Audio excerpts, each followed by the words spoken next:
I'm not walking out of this bank empty-handed. Jim Carrey, in my opinion, is one of the most undervalued actors. All right, I think I'm gonna write you a check. I'm gonna need my hand back, though. He has so many roles that could be used to prove this. Didn't know you could act. Fun. In 10th grade, I played Biff in Death of a Salesman. Oh, that's just wow. See the way I got my eyes watering up? But the best one that can be used to argue against it is the one role that would have been perfect for him. What's the point, big boy? Has anybody ever told you you have a serious impulse control problem? Am I right, Cole?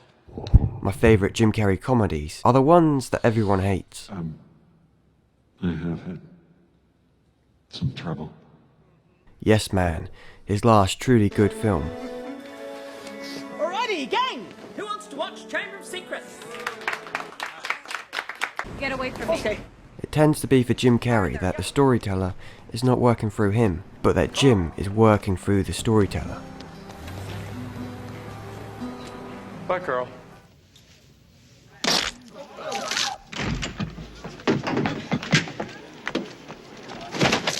Terrible sorry, Mr. Ace. I have the plumbing checked immediately. Be sure that you do.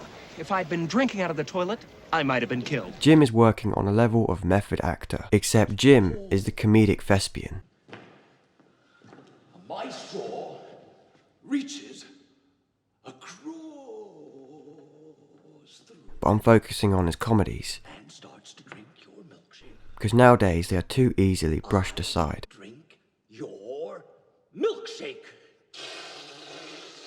I drink it up. Forget it. I don't want to do this. And the company wouldn't give me one, and you would give it to me out of your own pocket. And you said that the company would not allow it because it would create jealousy among the other secretaries. Now, was that true, or did you just not want to pony up the dough? Run back to this idiot. Jim Carrey takes over whatever film he is in, particularly the Jim Carrey era I'm talking about. Cable Guy, a film that best encompasses this stage in Jim Carrey's career.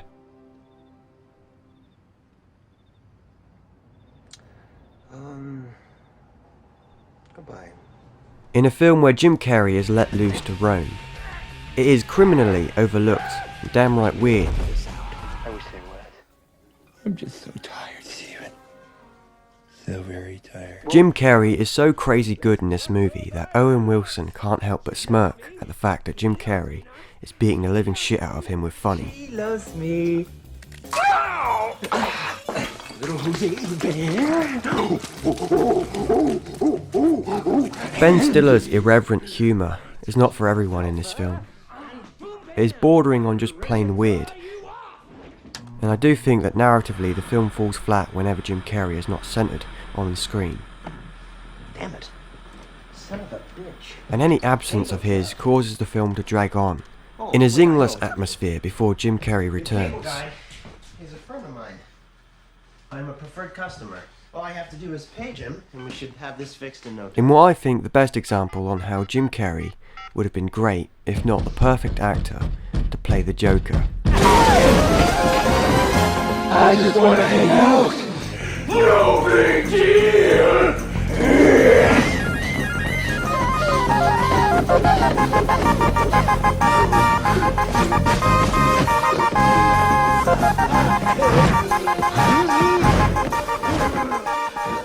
As he infuses his roles throughout his career with this narcissistic energy. What are those for? Oh, it's just this stupid thing. I have to take a pill every 6 hours or I feel funny. No big deal. What's it called? Advanced illusionary schizophrenia with involuntary narcissistic rage. And slapstick humour. This is where the healing begins. Come on. Come on. I execute my will according to my plan, and you, Doctor, you're gonna have to do better than that, Steven. If you weren't so crazy, I'd think you were insane. Yes, Steven! Look out!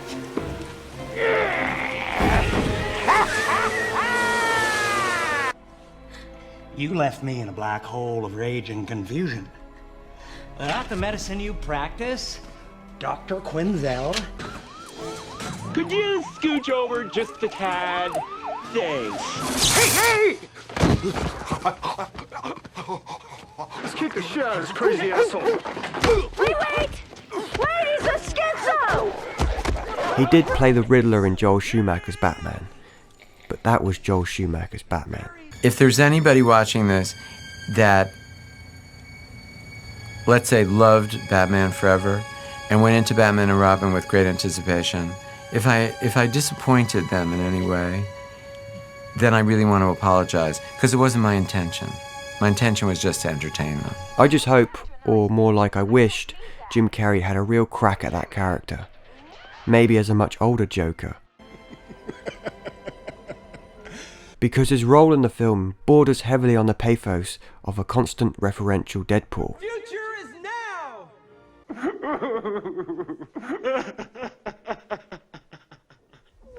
I'm just messing with you. Remember Midnight Express? Oliver Stone won the Academy Award for Best Screenplay. Awesome scene. Sarge, this is the man who framed me. He's right here. He set me up. Arrest him. Hey, Bernie, how's that sports package? But the film never relies solely on the elaborate references holding it back.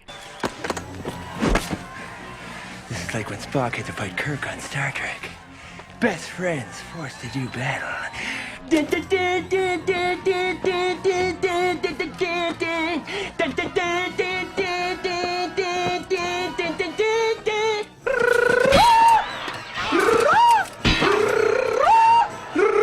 And at times works on a deep level of crazy and sinister. Where are we going? Only the finest restaurant in town.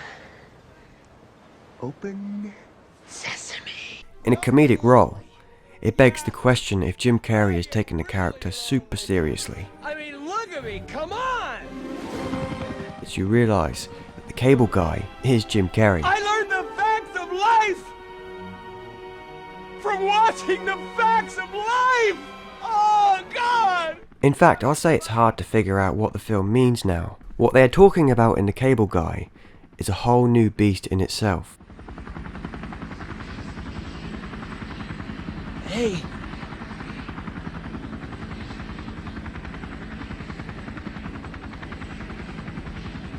Am I really your buddy? Yeah, sure you are!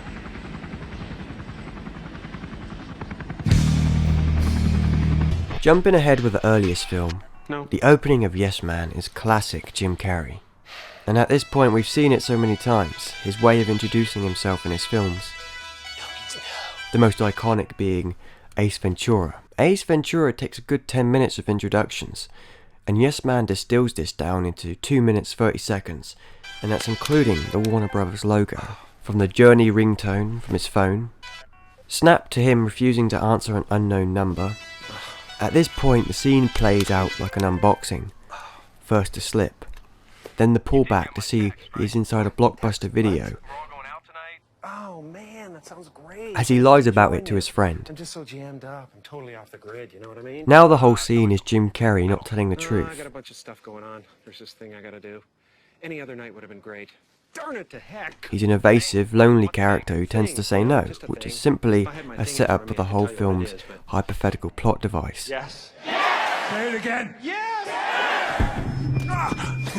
Make me believe it! Yes! In saying yes to everything.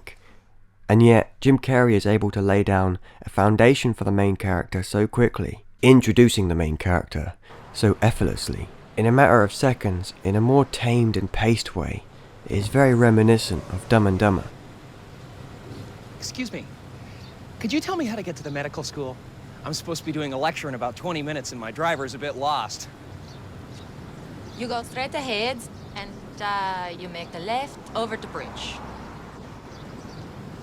That's a lovely accent you have. New Jersey? Austria. Austria! There is this guy who looks just like me who goes to a lot of the same video stores that I do. That's probably who you're seeing right now. In comparison to the next film, Me, Myself and Irene, you're not being told who he is. As a young man, Charlie had the world by its bootstraps. He was the best young trooper on the force and was dating the prettiest and smartest gal in town. Her name was Layla, just like the melody. Charlie, you have no idea how much I love you. This simple peeling opening sets up the film so well, in that just 4 minutes, Jim Carrey's character is as set up as he needs to be.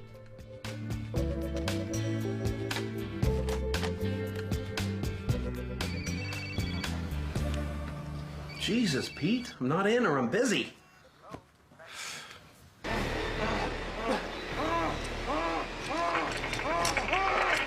Oh, come on, you're halfway through, just snap it off already. Allowing him to do a pratfall so early in the film. I am gonorrhea. Wow, that didn't sound quite right. Oh well.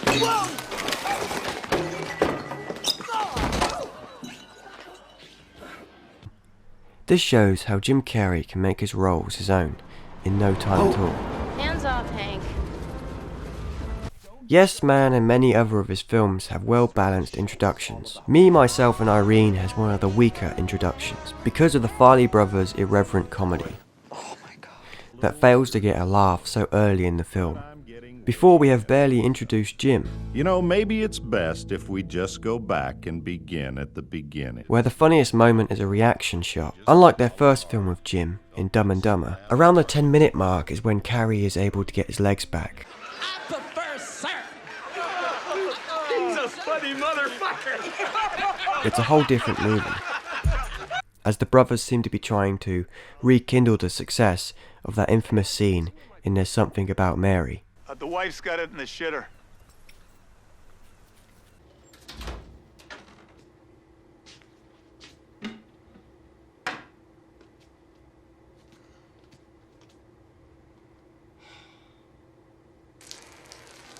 Oh, jeez. Oh, God. Oh, my God.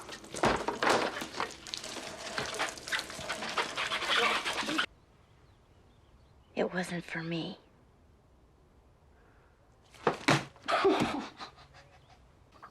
Lee Harvey, what's the diameter of a chicken egg? 4.08 centimeters. No, what's that in inches? 1.61, man. What the fuck you getting at, man? I got $10 here. I can squeeze a chicken egg up his ass without it breaking. Man, you can't put no chicken egg up his ass, man. Look at him. He a tight ass. No, it can be done. Yo, I'll take that bet. Right on.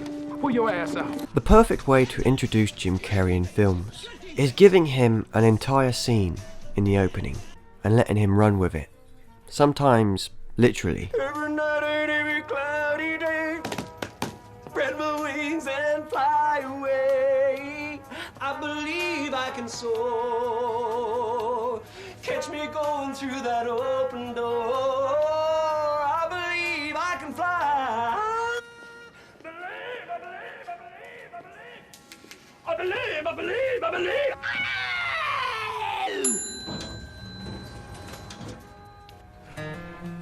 Me, Myself and Irene shows the rangefinder in Jim Carrey's films.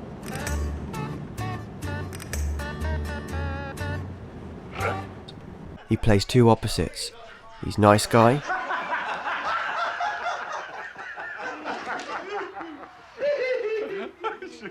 That was good. Oh, listen, Dick, I'm sorry to bother you like this, but your car is gonna have to be moved. and he's bad guy.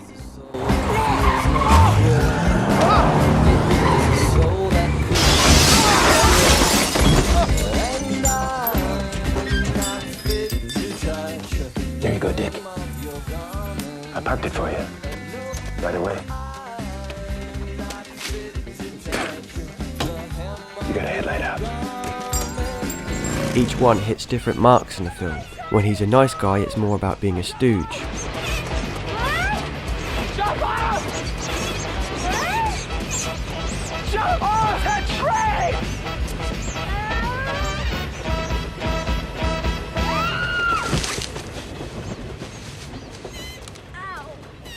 Irene?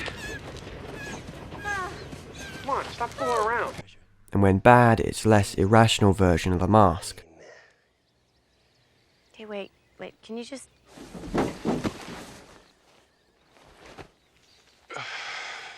It's simple. Charlie's the mouse that got you into the maze.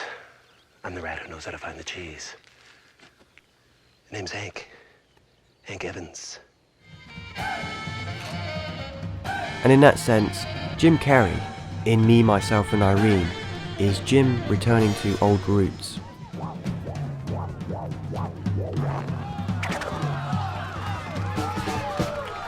Heavy, irreverent humour, light comedy, and of course his specialised face contortions. We all wear masks, metaphorically speaking.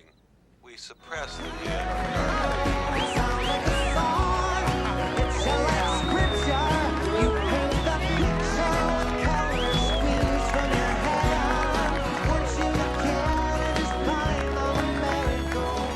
It's gonna be raining.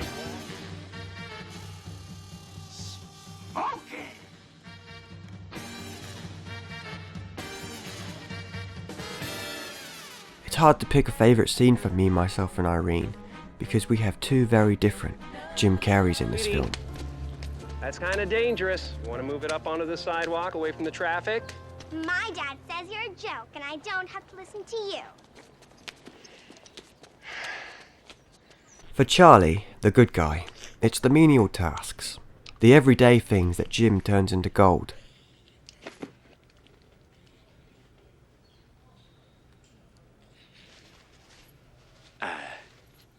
Excuse me. I was gonna go and have a drink. But ironically, the most memorable has to be killing the cow. Oh, it ain't always easy doing Mother Nature's work.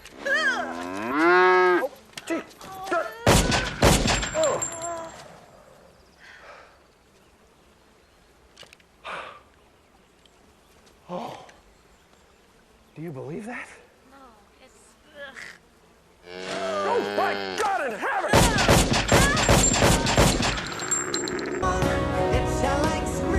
Oh, you can't beat the open road. Now Hank, the bad, is the wacky, slapstick, overacting. Well shown in this scene here. Score. Good move. Get in the car. Come on, come on, come on, come on, come on, come on. Do you mind telling me what the hell you were thinking back there? Calling that cop was unbelievably stupid. Whoa, whoa, whoa, whoa. Tweak the high end in your emotionally accused, sweet peak. The funky chicken was Charlie's dance. I'm a tango man myself. Like Cable Guy, at times, Me, Myself and Irene also makes a point of showing the potentials of seeing a Jim Carrey Joker. Not intentionally, of course. Damn it. I'm so sick of that guy. Okay, hey, come on out here. Let's settle this the old-fashioned way. Come on! I may not be tough, but damn it, I can get good and mad. Stop it, man, you're scaring me. What's the matter? Get off. Let's get off before he wakes up. Come on. I'm not through with you, Buster. I'm not through with you! He is a very gentle person.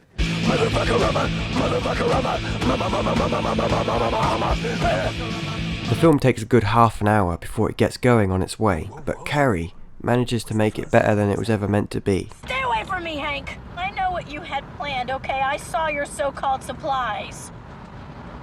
Oh. That.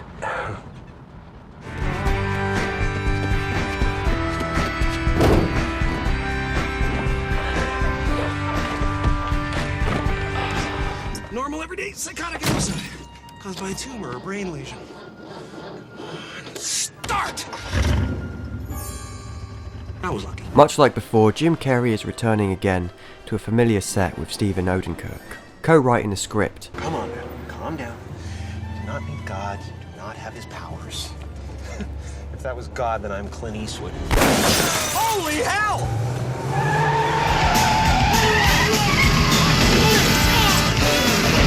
Excuse me, gentlemen. Head detective. The film naturally has the same pace as Ace Ventura. The kind of humour where Odenkirk would take an obscure-ass martial arts film and literally CGI himself into it as the leading man.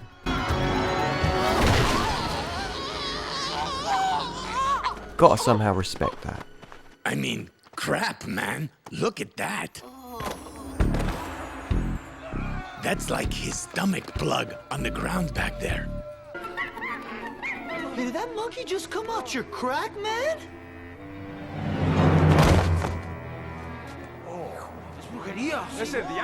Which pays off well as it is more levelled here in Bruce Almighty because everyone has their fingers in the proverbial pie. What do you think? That dog! Inside bad, outside good. Inside bad, outside good.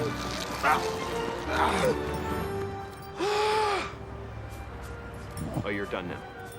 Great. Beautiful.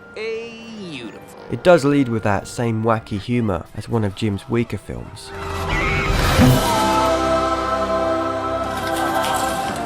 am Bruce Almighty. My will be done. If it wasn't for the great cast with Jennifer Aniston, Morgan Freeman and even Steve Carell, the film is able to just about pull it off with Jim Carrey piloting the ship.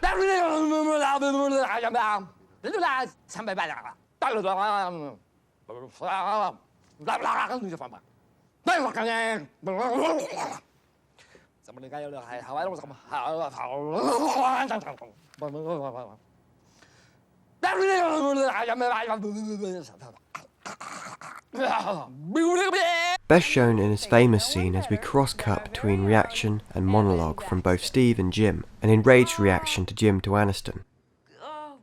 Caregivers, maybe a few nuts. To Aniston's shocked reaction. Talk, honey, talk. This scene is structured like a pyramid scheme to pull off one of the best movie meltdowns. We may be having a bit of technical difficulty. Are my teeth not white enough? Or like the Great Falls is the bedrock of my life, eroding beneath me. Eroding. Also, like the cable guy that is crapped on the most, the best moments in Bruce Almighty is not necessarily the jokes. The scenes between Morgan Freeman and Jim Carrey are all stellar. Thank you. As Jim holds his own with such a veteran.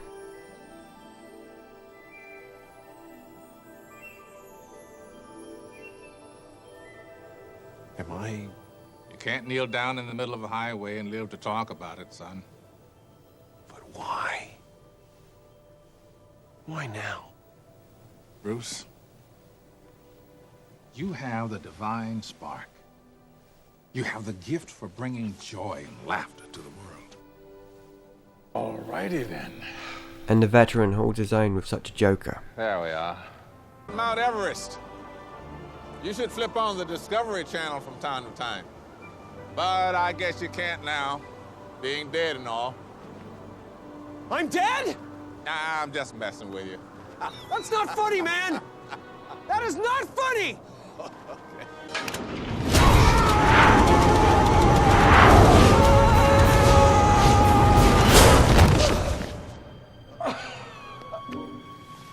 Now, this last entry was a little disturbing.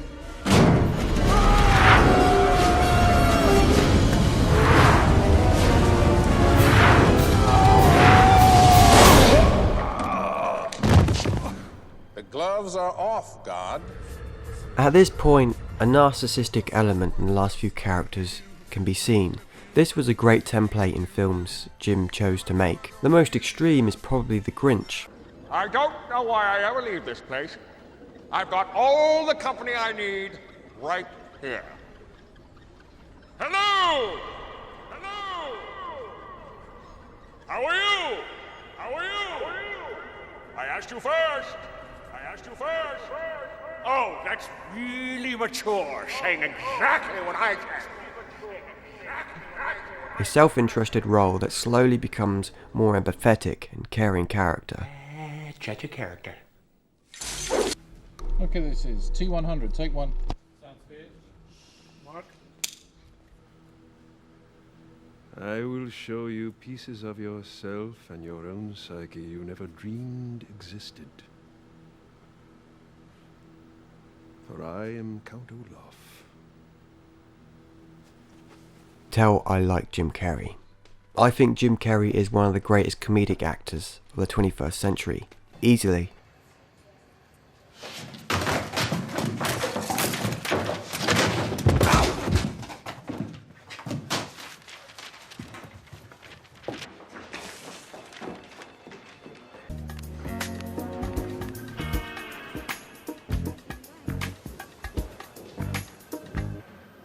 But my favourite Jim Carrey comedy has to be Liar Liar, which is why I don't brush off Jim Carrey, because a lot of people brush off that film because we expect it from him at this point. We tend to ignore his ability to make us laugh in crazy wacky ways with something as simple as a pen.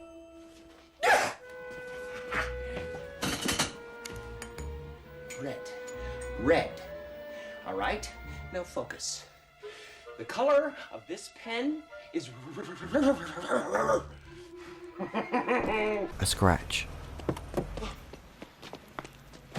You scratched my car! Where? Right there! Oh, there. I was already there.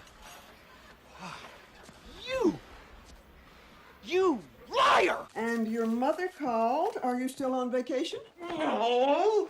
Then you're here? Yes! Thank you for clearing that up, sir. And Or thin air. what do you think of him? He's a pedantic, pontificating, pretentious bastard, a belligerent old fart, a worthless, steaming pile of cow dung, figuratively speaking. Really? How delightful. This way. Liar Liar is a somewhat serious film. It seems Liar Liar is the template for the perfect Jim Carrey comedy. Hi, honey. Hi. Wow, that was a nice image. Deleted. Much like Yes Man, he is forced by a plot device so he can't tell one lie. Oh, God, that is Stephanie. Looks like she's with someone there, too. Yeah, they seem to be thriving. Good for her. Liar Liar is a great companion piece to the other divorce drama, with Robin Williams in Mrs. Doubtfire, as an escape or a coping mechanism for people affected by parental parting or divorce. It's a surprise. All right, it's a pony. Just open it! I'm gonna help because I can't even stand it. Baseball stuff! 2 months ago, my mom and dad decided to separate. Now they live in different houses. My brother Andrew says that we aren't a real family anymore. Is this true? Did I lose my family? Is there anything I could do to get my parents back together? Sincerely, Katie McCormick. And its dramatic 90s movie look, and everyone in it playing it as straight face as possible so that Jim can turn it up to 11. Then I'll finish up with a dramatic series of questions. Something like, Mr. Falk, isn't it true that you and Mrs. Cole have never made I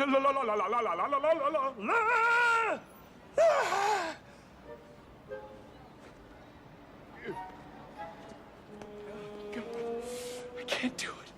I can't finish the question if I know the answer is a lie. As it balances out drama and comedy as well as Sam Raimi would with horror and comedy. And why is that, Mr. Reed? Because it's devastating to my case! Overruled. Good call! As the film goes on, Jim Carrey's slapstick meter slowly turns up. It starts out with simple jokes and stingers. Bye, Dad! Jerry, enjoy my wife. Huh?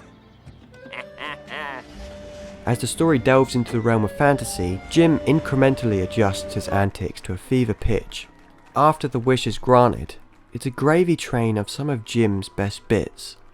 The camera movement and angles in these clips only complement his Three Stooges,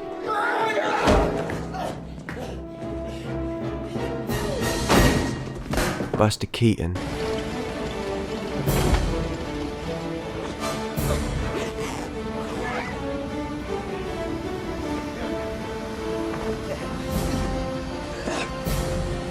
Charlie Chaplin one-man show. It was me! Hi, Mr. Reed. Like the new dress? Whatever it takes to focus off your head. What's up, Fletcher? Your cholesterol, fatty! Dead man looking! Hey, Fletcher. Hey, you're not important enough to remember. What's it gonna be, Mr. Reed? A pockmark eventually! Don't ask! For God's sakes, don't ask! Whether it be walking into a courtroom,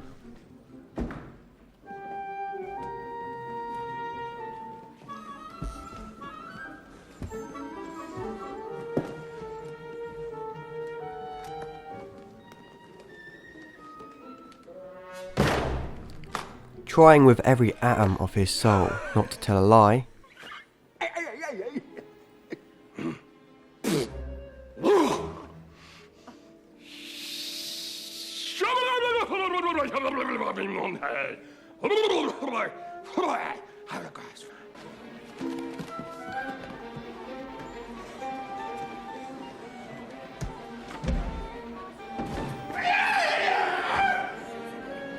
The colour of this pen.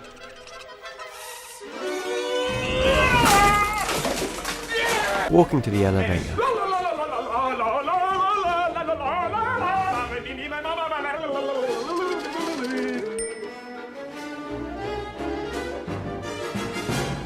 Holy hell!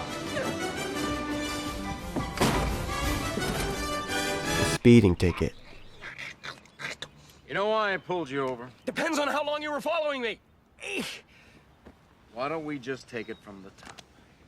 Here goes. I sped. I followed too closely. I ran a stop sign. I almost hit a Chevy. I sped some more. I failed to yield at a crosswalk. I changed lanes in the intersection. I changed lanes without signaling while running a red light and speeding. Is that all? No. Stealing smellies. Set. How do you sleep at night? I'm taking this. Answering the phone. Busted skull. He knocked over another ATM, this time at knife point. He needs your legal advice. Stop breaking the law, asshole! Liar Liar can show the essence of Jim Carrey's humour, spreading laughter until it hurts. What the hell are you doing? I'm kicking my ass, do you mind? The epitome of what Jim Carrey does. Who did this? A madman, Your Honor! A desperate fool at the end of his pitiful rope! What did he look like? About 6'2", 180 pounds, big teeth, kind of gangly. Bailiff, have the deputy search the building. Yes, sir. Order! Order!